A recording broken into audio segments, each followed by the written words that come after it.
Medical কলেজের এক হিংস্র অধ্যক্ষ আর তার দুই শাকরেদ বন্ধুকে খুন করতেও যাদের হাত কাঁপে না।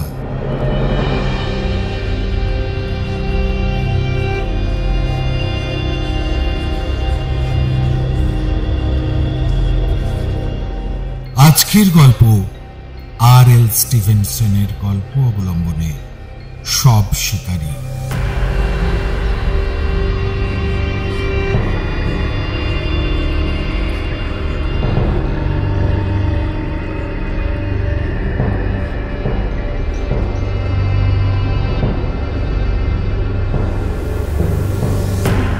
শুরু করছি আজকের গল্প সব শিকারী।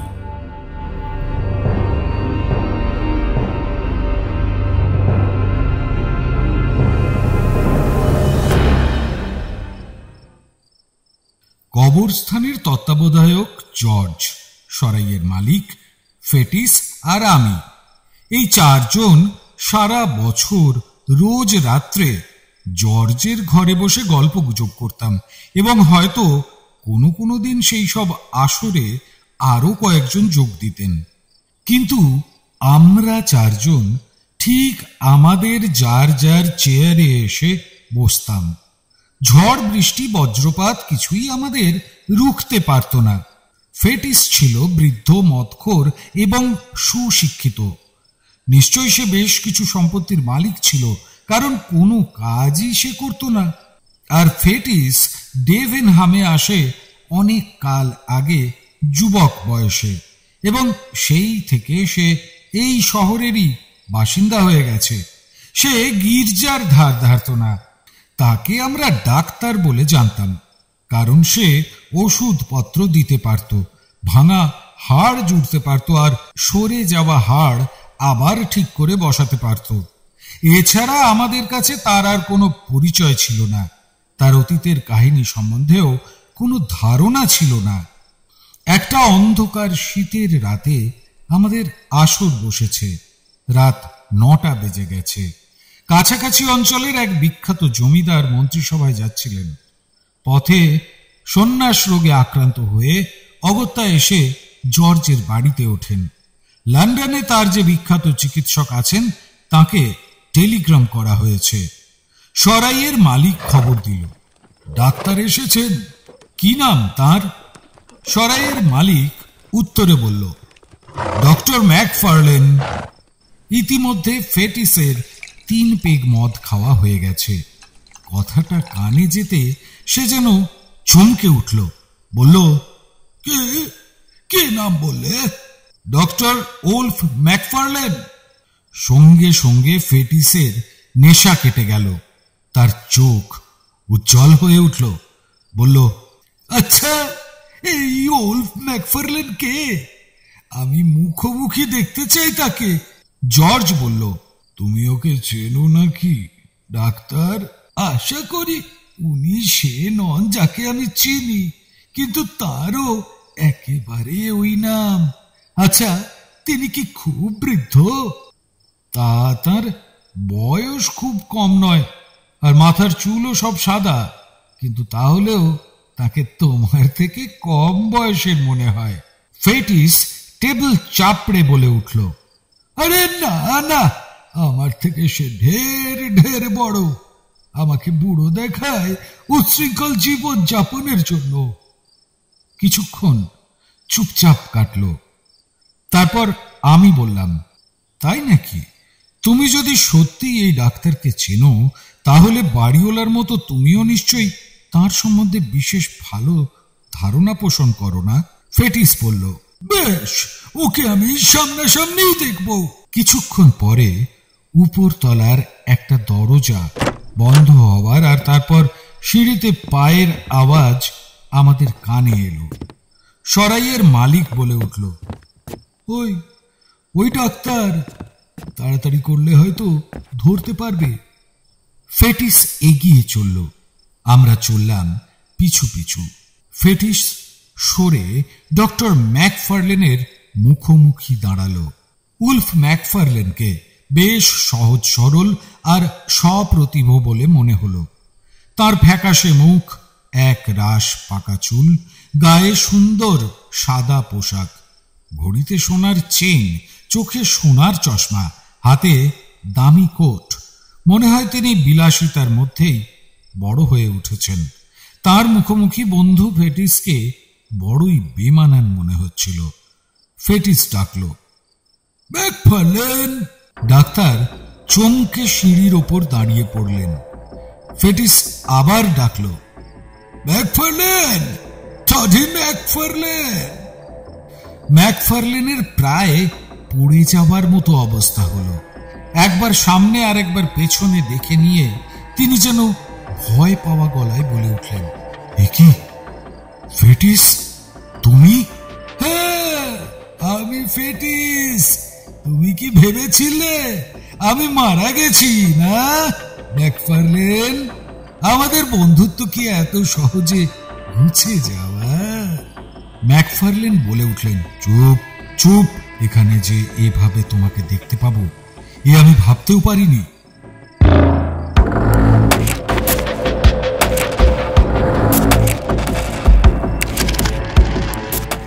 যা চেহারা হয়েছে, প্রথমটা তোমাকে চিনতেই অসুবিধে হচ্ছিল। বড় ভালো লাগলো তোমায় দেখে। চলি চলি ভাই, এখনকার মতো। দেরি হলে ট্রেন পাবো না। তোমার ঠিকানাটা দাও দেখি, শিগগিরই আমার চিঠি পাবে। তোমার দিনকাল বোধহয় ভালো যাচ্ছে না। দেখি, হয়তো তোমার জন্য কিছু করলেও করতে পারবো। পুরনো দিনের বন্ধুত্বের কথা মনে করে তো তোমার জন্য কিছু করা আমার কর্তব্য, তাই না? কি বলে? সাহায্য? তোমার কাছ থেকে সাহায্য? যে টাকা আমি তোমার কাছ থেকে নিয়েছিলাম সেই বৃষ্টির দিনে যেখানে ছুঁড়ে ফেলেছিলাম সেখানেই পড়ে আছে। ফেটিসের কথায় ডক্টর ম্যাকফারলেন যেন চুপসে গেলেন। এক বিভৎস ছবি তার মুখে ফুটে উঠল। তিনি বললেন, ভাই ফেটিস, তোমাকে আঘাত করা আমার উদ্দেশ্য ছিল না। তুমি আমাকে ভুল বুঝছো। যাই হোক, আমার ঠিকানাটা রেখে যাচ্ছি। চাই না, আমি চাই না তোমার ঠিকানা। তোমার নাম শুনে আমার কৌতূহল জেগেছিল, তাই তোমার সঙ্গে দেখা করতে এসেছিলাম। আর জানতে এসেছিলাম ঈশ্বর আছেন কিনা। ভালো করে জানলাম ঈশ্বর নেই। যা যা তুমি।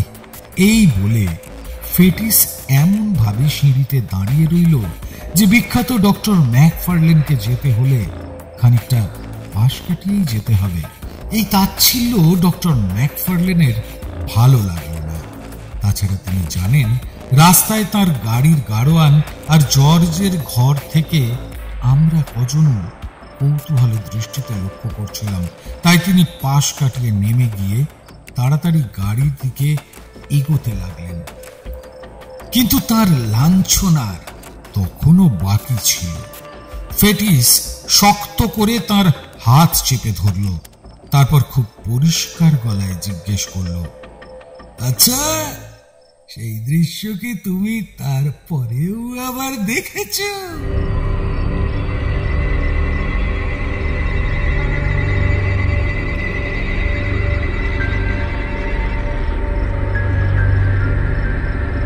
ডক্টর ম্যাকফারলেন এক ধাক্কায় ফেটিসকে সরিয়ে দিয়ে দু হাতে মাথা চেপে চোরের মতো দৌড়ে চলে গেলেন এবং এমন তাড়াতাড়ি গিয়ে গাড়িতে উঠে গাড়ি ছুটিয়ে দিলেন যে আমরা কেউ নড়াচড়ার পর্যন্ত সুযোগ পেলাম না।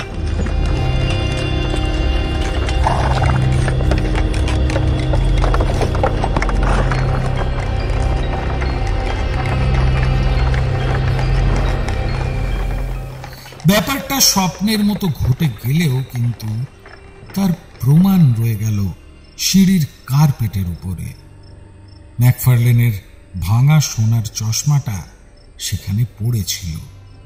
সরাইয়ের মালিকেরই সবার আগে সম্বিত ফিরল, বলে উঠল, কি ব্যাপার ফেটিস? কি ব্যাপার? ওসব কি কথা বলছিলে তোমরা?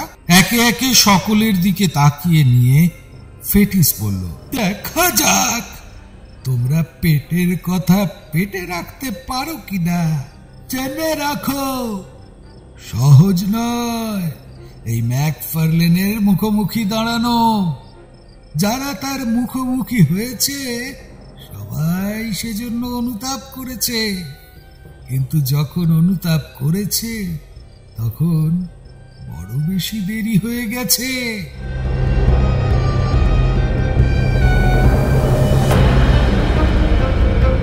এই বলে ফেটিস বিদায় না নিয়ে আর একটা কথাও না বলে রাতের অন্ধকারে অদৃশ্য হয়ে গেল।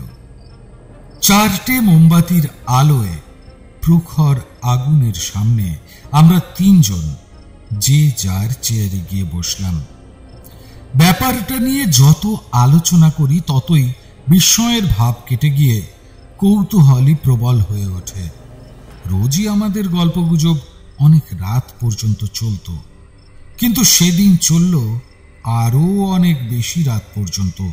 শেষ পর্যন্ত ঠিক হলো আমরা এই রহস্যের কিনারা করব, বন্ধু ফেটিসের অতীত ইতিহাস খুঁজে বার করব এবং ডক্টর ম্যাকফার্লেনের সঙ্গে তার কি সম্বন্ধ ছিল সে রহস্যের উদ্ঘাটন করব।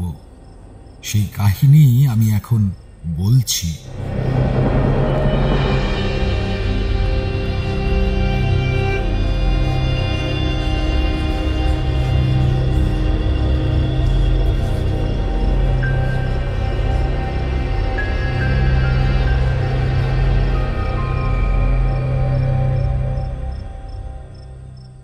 ফেটিস ছিল এডিনবার্গে ডাক্তারি ছাত্র। এক আশ্চর্য প্রতিভা ছিল তার। সে যা শুনত তাই শিখতে পারত, মনে রাখতে পারত। সে ছিল অত্যন্ত বুদ্ধিমান, অখণ্ড মনোযোগের সঙ্গে পড়াশুনো করত। ফলে সে শিক্ষকদের প্রিয় পাত্র হয়ে উঠেছিল এবং অত্যন্ত অবাক হয়েছিলাম শুনে যে তার শরীরের গঠন এত অপূর্ব ছিল যে অনেকেই তাকে সমীহ করে চলত। এক শিক্ষক তাদের শারীরবিদ্যা শেখাতেন। তাকে আমি মিস্টার কে বলে অভিহিত করব। সে যুগে অত্যন্ত বিখ্যাত ব্যক্তি ছিলেন তিনি। তার ব্যবসায় পরম সাফল্য লাভ করেছিলেন। তার ছিল অসাধারণ প্রতিভা এবং শিক্ষক ও চিকিৎসক 2 হিসেবেই তিনি ছিলেন বিখ্যাত। সেকেন্ড ইয়ার চলাকালীন ফেটিস তার দৃষ্টি আকর্ষণ করে এবং তার দ্বিতীয় সহকারীর পদ লাভ করে। সহকারী হিসেবে অপারেশনের আর লেকচার ঘরের দায়িত্ব তার উপর পড়ে। সেই সঙ্গে ঘরদোর পরিষ্কার পরিচ্ছন্ন রাখার ভারও তার ওপর ছিল এবং অন্যান্য ছাত্রদের কাজকর্মের জন্য জবাবদিহিও তাকে করতে হতো। তার ওপর দায়িত্ব ছিল লেকচার রুমের সমস্ত জিনিসপত্রের হিসেব রাখা আর সে সব কিছু সাজিয়ে রাখা, এবং বিশেষ করে এই শেষের কাজের সুবিধের জন্য মিস্টার কে শেষ পর্যন্ত যে বাড়িতে সব ব্যবচ্ছেদ হয় সেই বাড়িতেই তার থাকার ব্যবস্থা করে দিয়েছিল। তার একটা কাজ ছিল গভীর রাতে সব সরবরাহকদের কাছ থেকে সব গ্রহণ করা। যারা এসব সব সরবরাহ করত সবাই তাদের অত্যন্ত ঘৃণার চোখে দেখত, কিন্তু তবুও তাকে এদের সঙ্গেই কারবার করতে হতো। চুপি চুপি দরজা খুলে সব নামিয়ে তার দাম মিটিয়ে দিতে হতো। এই জীবন খুব কম ছাত্রই সহ্য করতে পারত, কিন্তু ফেটিস ছিল তার লক্ষ্যে অবিচল। তার কাজে মিস্টার কে অত্যন্ত খুশি ছিলেন এবং দিনের কাজের পর ক্লান্তি দূর করতে ফেটিস রাত্রে মদ্যপান করত। কিন্তু নিত্য নতুন সব সংগ্রহ করা এক মহা সমস্যা হয়ে দাঁড়িয়েছিল।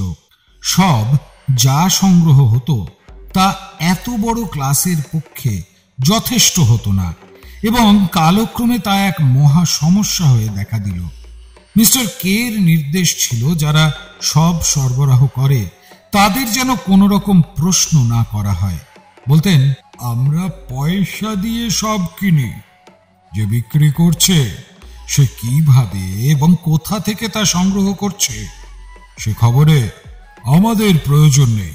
এক এক সময় যেন ফেটিসের সবগুলো অত্যন্ত টাটকা বলে মনে হতো, এবং যারা তা সরবরাহ করত তাদের ভয়ঙ্কর চেহারা দেখে তার মনে বিশেষ সন্দেহ জাগত।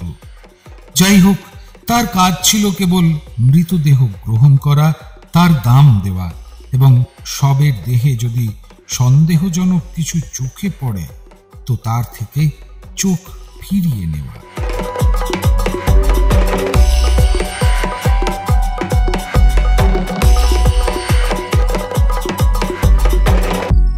নভেম্বর মাসের এক ভোরে এই নিয়ম নিয়ে ফেটিসকে এক ভয়ঙ্কর পরীক্ষার সম্মুখীন হতে হলো।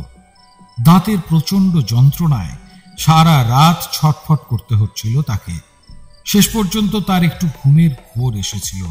হঠাৎ এমন সময় এলো সংকেত। চাঁদ উঠেছে, তুষার পড়ছে, দিনের আলো একটু পরেই ফুটবে। সেদিন ওদের একটু দেরি হয়ে গেছে, তাই ফেরবার জন্য খুব ব্যস্ত। সবটা যখন বার করা হলো, ফেটিস তখন দেয়ালে হেলে দাঁড়িয়ে আছে আর ঢুলছে। পয়সা দেবার জন্য যখন তন্দ্রা কাটিয়ে উঠল, হঠাৎ সবটা তার চোখে পড়ল। তখন সঙ্গে সঙ্গে ভয়ঙ্কর চমকে উঠল। আলোর শিখা উস্কে দিয়ে এগিয়ে গেল দুপা। একি, এ যে জেন গ্যালব্রেথ! উত্তরে তারা কিছু না বলে দরজার দিকে পা বাড়ালো। ফেটিস বলল, দেখো, একে আমি চিনি।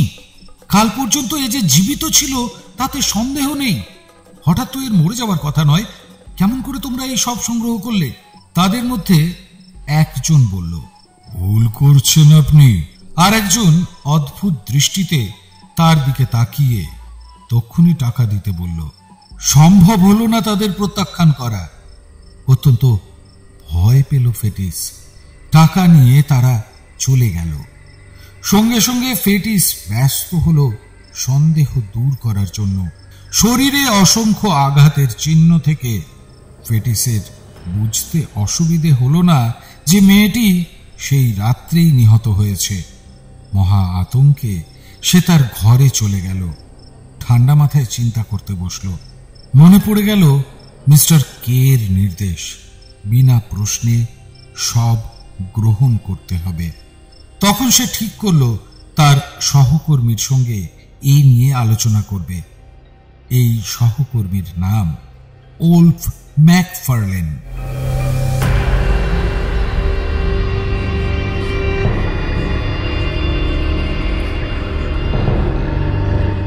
এক তরুণ ডাক্তার এবং স্থান ফেটিসের উপরে।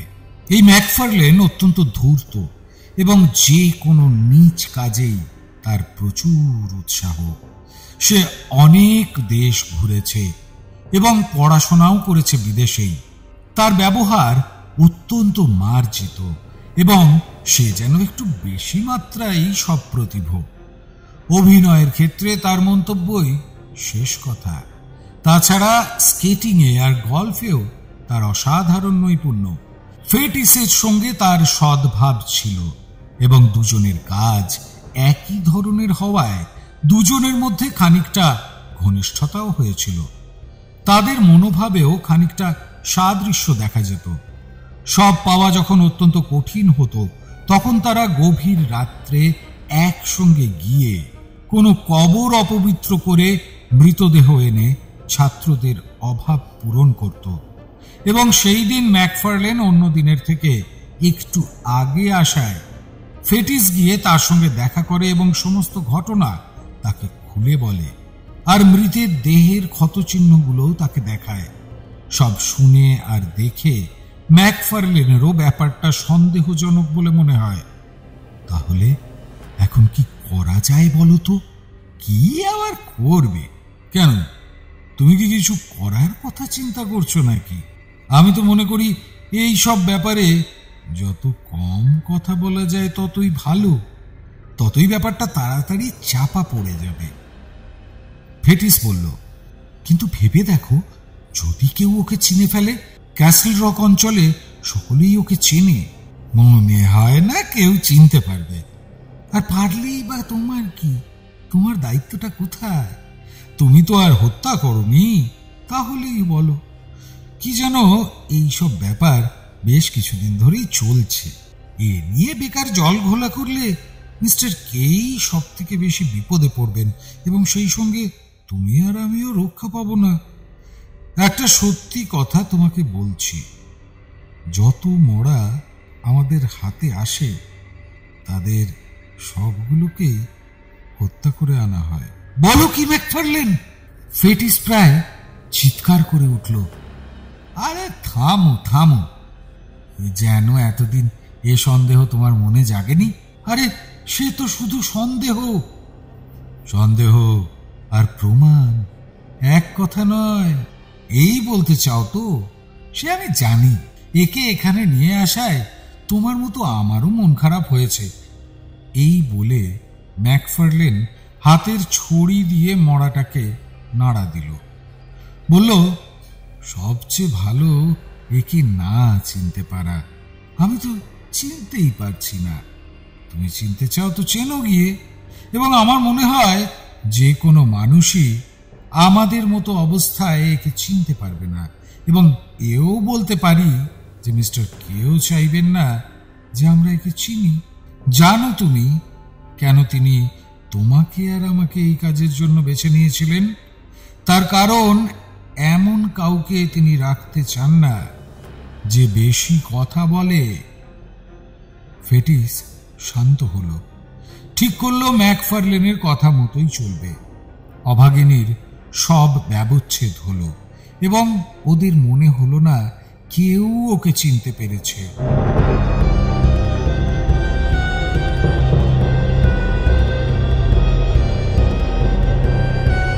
একদিন বিকেলবেলা ফেটিস এক সরাইখানায় গিয়ে দেখে ম্যাকফারলেন একজন অচেনা লোকের সঙ্গে কথা বলছে।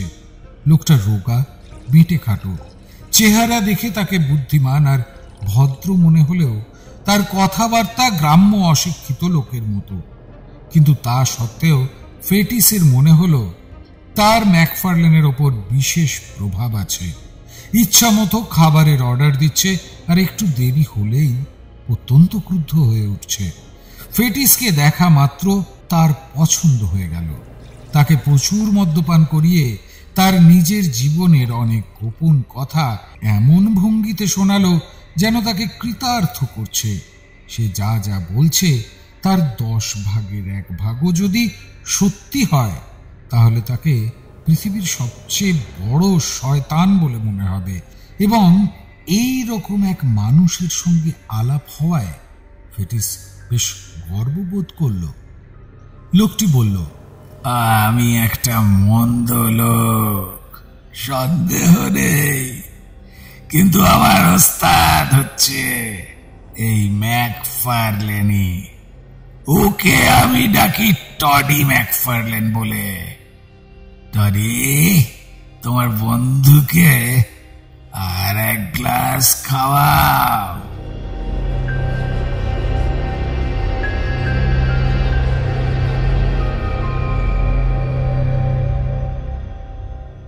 তারপর বলল, টডি, দরজাটা বন্ধ করে এসো।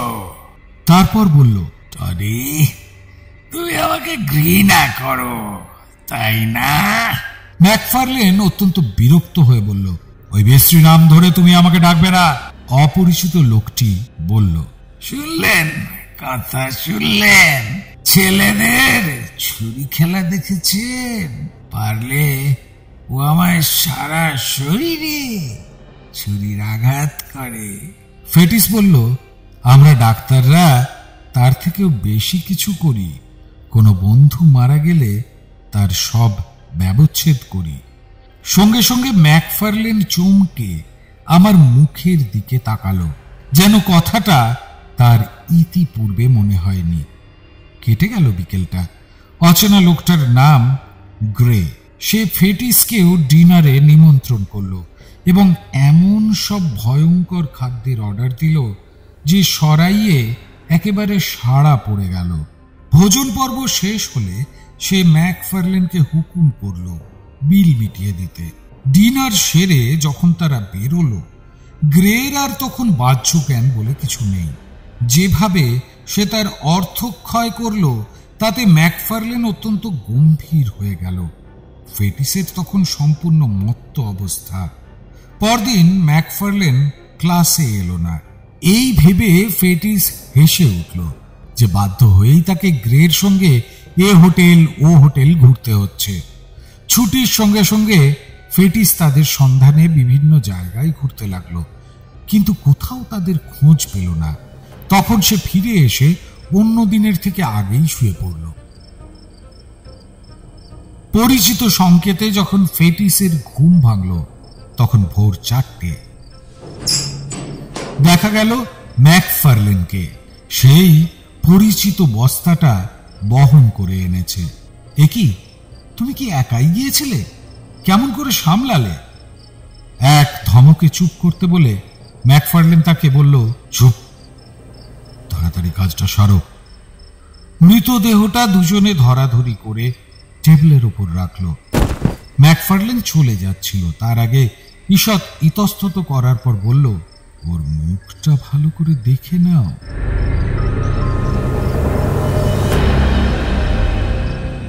কিন্তু কোথায় পেলে একে? কেমন করেই বা? এক অদ্ভুত সন্দেহ তার মনে জেগেছিল। ভালো করে মৃতের মুখের দিকে তাকিয়ে দেখল। সে যা আশঙ্কা করেছিল তাই, কিন্তু তা হলেও আঘাতটা সামলানো সহজ হল না। এই গত রাত্রে যে সুসজ্জিত ব্যক্তিকে হোটেলে দেখেছিল, হঠাৎ সেই ব্যক্তিকে উলঙ্গ অবস্থায় এই ব্যবচ্ছেদের টেবিলে দেখে তার অন্তরাত্মা পর্যন্ত শিউরে উঠল।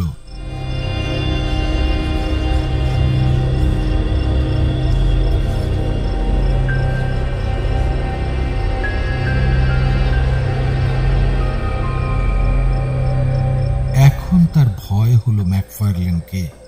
এমন একটা ঘটনার পর সে কেমন করে বন্ধুটির মুখের দিকে তাকাবে? তার চোখ তুলতেও সাহস হলো না, যেন সম্পূর্ণ বাক শক্তি হারিয়েছে। নীরবতা ভাঙল ম্যাকফার্লেনে। আস্তে আস্তে ফেটিসের পেছনে গিয়ে বলল, মাথাটা রিচার্ডসন ইচ্ছে করলে নিতে পারে। সব ব্যবচ্ছেদের ব্যাপারে রিচার্ডসন নামে ছাত্রটি অত্যন্ত বেশি আগ্রহ ছিল, কিন্তু ফেটিস এ কথার কোনো উত্তর দিল না। ম্যাকফার্লেন আবার বলল, এজন্য তোমার উচিত আমাকে টাকা দেওয়া। ব্যবসা করছি যখন।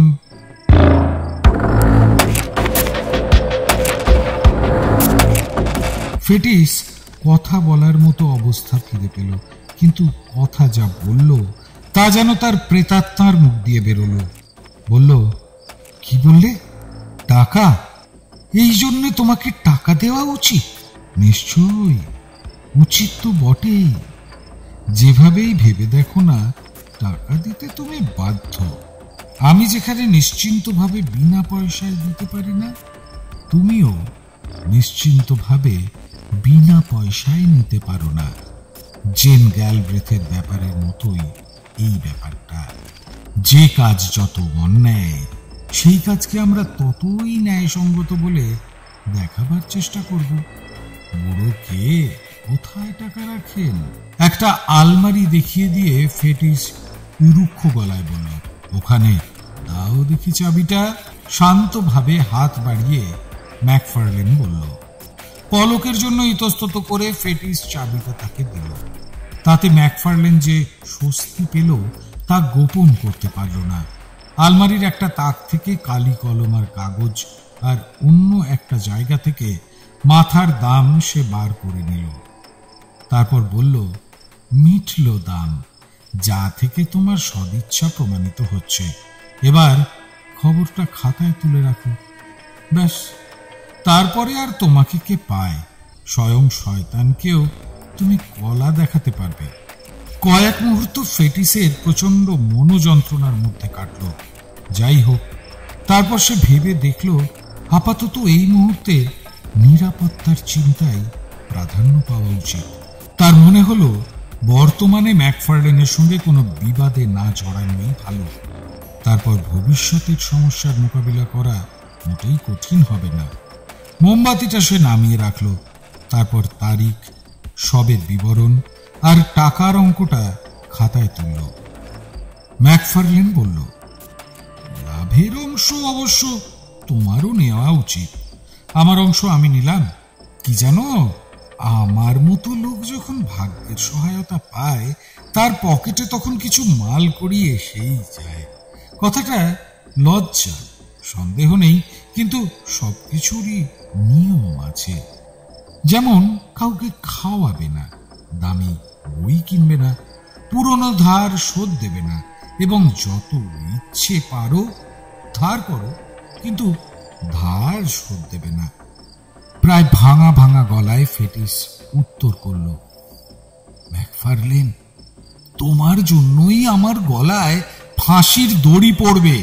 প্রতিবাদে সোচ্চার হয়ে ম্যাকফারলেন বলে উঠল, কেন? আমার জন্য কেন? আমি তো বলবো ও কাজ তুমি করলে আত্মরক্ষার তাগিদেই। ধরো আমি বিপদে পড়লাম, তখন তোমার কি অবস্থা হবে ভেবে দেখেছ? গ্রের ব্যাপারটা তো গ্যালব্রেথের পরের ঘটনাই মাত্র। যে কাজ আরম্ভ করেছ তা শেষ করতে হবে তো।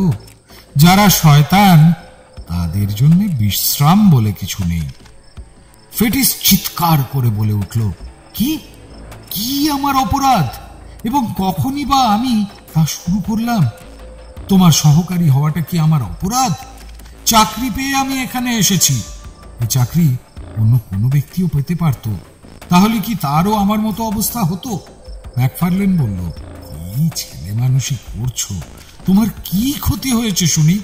যদি চুপ করে থাকো তাহলে কি ক্ষতি হতে পারে? কি যেন, মানুষ দুই জাতে বিভক্ত, এক জাত সিংহ আর অন্য জাত ভেড়া। যদি তুমি ভেড়ার মতো হও তো তোমাকে গ্যালব্রেথের বা গ্রের মতো এখানে আসতে হবে, আর যদি সিংহের মতো হও তাহলে মিস্টার কের মতো বুদ্ধিমান ব্যক্তি মাত্রই দিব্যি গাড়ি হাঁকাতে পারে।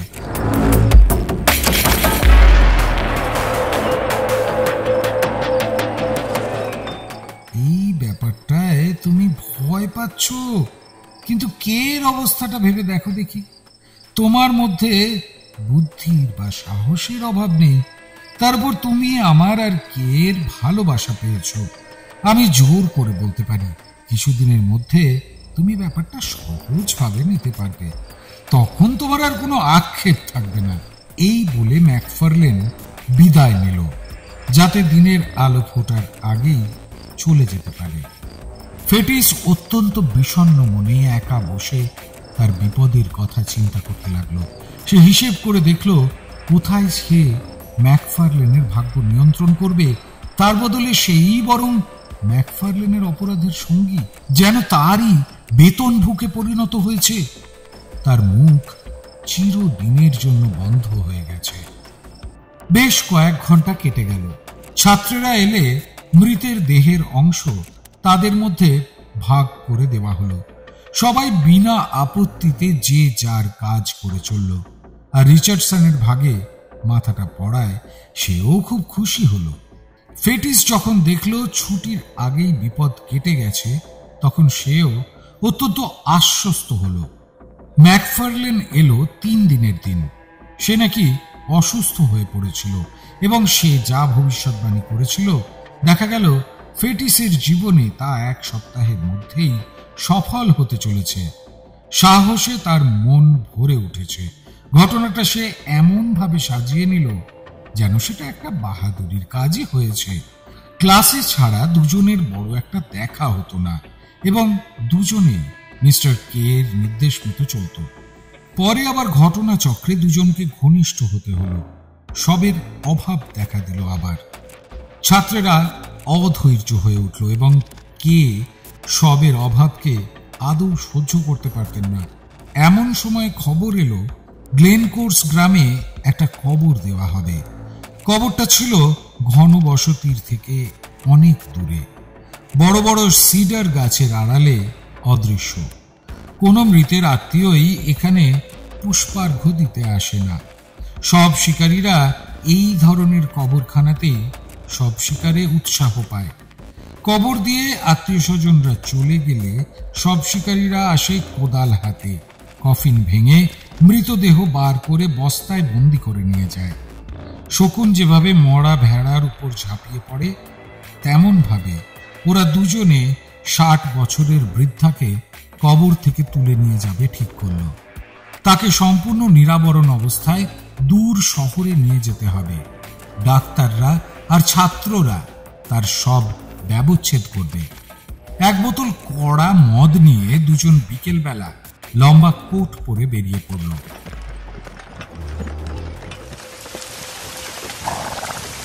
কনকনে বৃষ্টি হচ্ছে, সেই সঙ্গে মাঝে মাঝে দমকা বাতাস বইছে।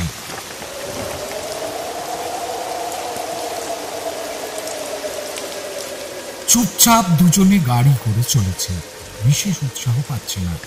রাত কাটল পেনি কুইকে। নৈশাহারের পর ম্যাকফারলেন কিছু অর্থ বন্ধুকে দিল, বলল, এই নাও তোমার পুরস্কার। এই ভয়ঙ্কর কাজের চিন্তা আমাকে ধোঁয়ার মতোই উড়ে যাক। স্বর্ণ মুদ্রাগুলো পকেটে পুরে ফেটিসও তাকে শুভেচ্ছা জানালো। বলল, বন্ধু, তুমি দার্শনিক। তোমাকে ভালো করে জানার আগে পর্যন্ত আমি ছিলাম আহাম্মক। তুমি আর মিস্টার কে, তোমরা দুজনেই আমাকে মানুষ করে তুললে। তাকে সায় দিয়ে ম্যাকফারলেন বলল, নিশ্চয়, তা নয় তো কি। তুমিই তো সেদিন আমার সাহায্যে এসেছিলে। 40 বছরের কোনো বুড়ো হলে কি আমি সেই সাহায্য পেতাম? সে হয়তো সঙ্গে সঙ্গে প্রত্যাখ্যান করত, কিন্তু তুমি তা করনি। তা কি আমি লক্ষ্য করিনি? বাহ, কেন করব? বেশ বুক ফুলিয়েই ফেটিস বলল, ওসব এমন কি ব্যাপার? এক, আপত্তি করে কোনো লাভ হতো না, আর দুই, তুমি আমার কাছে চিরদিন কৃতজ্ঞ রইলে। এই বলে সে এমন জোরে পকেট থাবড়ালো যে স্বর্ণমুদ্রাগুলো ঝনঝন করে উঠল। কথাটা ম্যাকফারলেনের ঠিক পছন্দ হলো না। তার মনে যেন একটু শঙ্কা জাগল। সাফল্যের এই অনুভূতি বন্ধুর মধ্যে জাগানোর জন্য যেন সে মনে মনে অনুতপ্ত হল। কিন্তু ইতিমধ্যে আবার বন্ধুটি দেমাগ প্রকাশ করতে শুরু করায় সে বাধা দেবার অবকাশও পেল না। ফেটিস বলল, আসল কথা, ভয় পাওয়া চলবে না। দেখো, আমি মোটেই ফাঁসি যেতে চাই না। স্বর্গ, নরক, দেবতা, দৈত্য, পাপ, পুণ্য এসব আমরা গ্রাহ্য করি না, অবজ্ঞাই করি বলা যায়।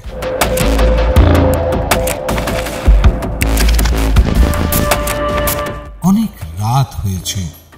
হোটেলের পয়সা মিটিয়ে দিয়ে তারা দুজনে এই বলে বেরিয়ে পড়ল যে পিপলসের দিকে যাচ্ছে, এবং সেই অভিমুখেই গাড়ি ছুটিয়ে দিল। তারপর লোকালয় ছাড়িয়ে এসে তারা আলো নিভিয়ে দিল আর অলিগলি দিয়ে ঘুরে চলল গ্লেন কোর্সের দিকে। কোথাও কোনো আওয়াজ নেই, কেবলমাত্র অবিরাম বৃষ্টির আওয়াজ ছাড়া। নিবিড় অন্ধকারের মধ্যে তাদের গাড়ি চলেছে। যখন কবরখানার সামনে পৌঁছল, ততক্ষণে অন্ধকার অত্যন্ত ঘন হয়ে উঠেছে। বাধ্য হয়েই তখন তাদের গাড়ির একটা আলো খুলে এনে জ্বালাতে হলো। তারপর এক সময় পৌঁছে গেল কবরটার কাছে।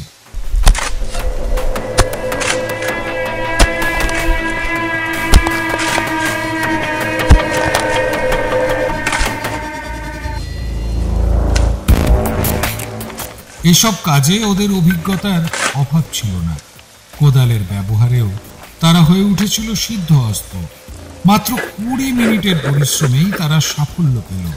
কোদাল কফিনের ঢাকনায় আঘাত করল, আর সেই সময় একটা পাথরে আঘাত লাগায় ম্যাকফারলেন সেটা তার মাথার উপর দিয়ে ফেলে দিল।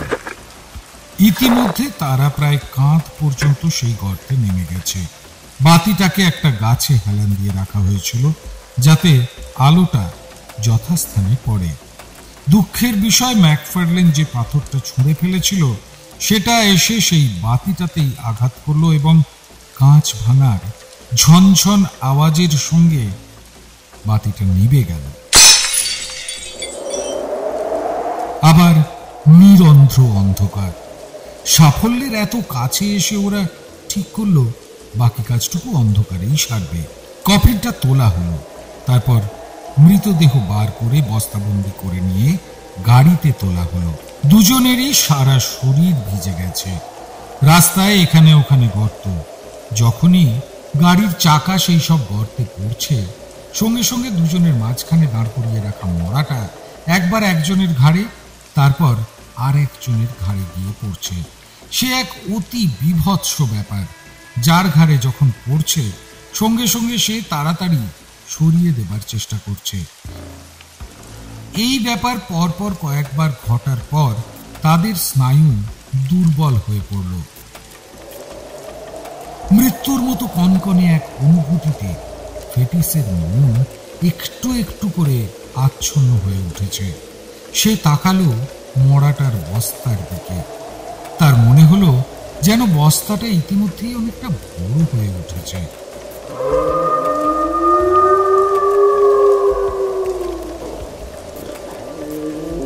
আশেপাশে যেখানে যত পুকুর ছিল সবাই করুণ স্বরে ডাকতে ডাকতে দৌড়ে গাড়ির পিছু নিচ্ছে।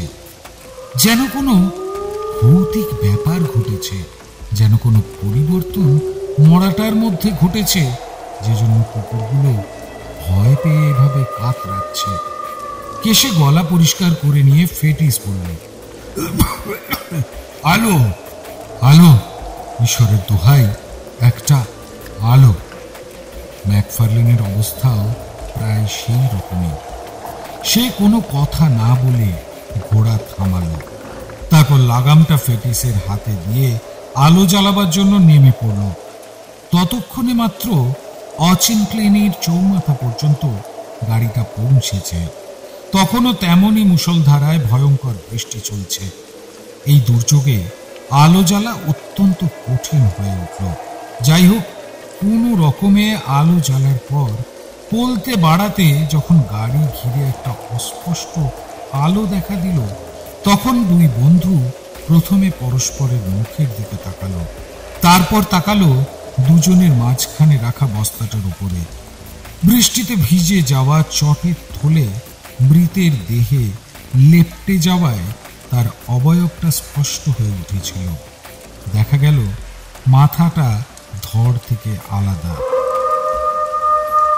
আর ঘাড়টা সম্পূর্ণ সোজা। এই ভয়ঙ্কর দৃশ্য দেখে তারা আতঙ্কে বিস্ময়ে আচ্ছন্ন হয়ে পড়ল। আলোটা উঁচু করে ম্যাকফার্লেন কিছুক্ষণ দাঁড়িয়ে রইল। তার মুখে একটাও কথা ফুটল না। ভিজে কাপড়টা এক অনির্দেশ্য আতঙ্ক হয়ে সবটাকে জড়িয়ে ধরে যেন ফেটিসের মুখের চামড়ায় টান দিয়েছে। এক অজানা আতঙ্ক, কল্পনাও নাগাল পায় না এমন এক আতঙ্ক ফেটিসকে আচ্ছন্ন করে ফেলল। সে কথা বলতে যাচ্ছিল, কিন্তু তার আগেই ম্যাকফার্লেন মহা আতঙ্কে বলে উঠল, এ কি, এ তো কোনো স্ত্রীলোক নয়। ম্যাকফার্লেন বলল, ধরো তো আলোটা, মুখটা দেখি। ফেটিস আলোটা ধরল। ম্যাকফার্লেন বস্তার ঢাকা খুলে ফেললে সেই আলোয় যাকে দেখা গেল সে তাদের খুব ভালো করে চেনা। এ মুখ স্বপ্নে তাদের অনেকবার দেখা গিয়েছে। কালচে সেই মুখ, দাড়ি গোঁফ পরিষ্কার করে কামানো, রাতের আকাশ মুখরিত করে এক বিভৎস চিৎকার দেখা গেল।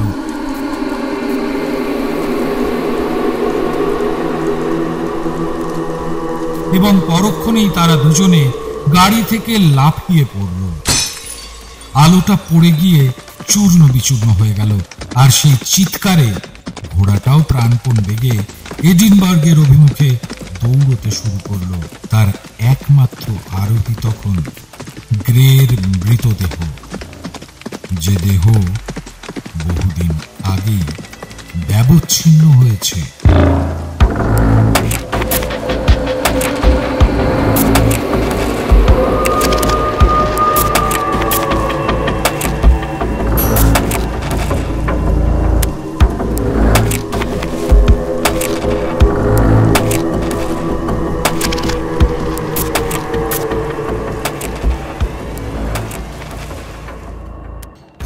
শুনলেন আর এল স্টিভেনসনের গল্প অবলম্বনে সব শিকারী।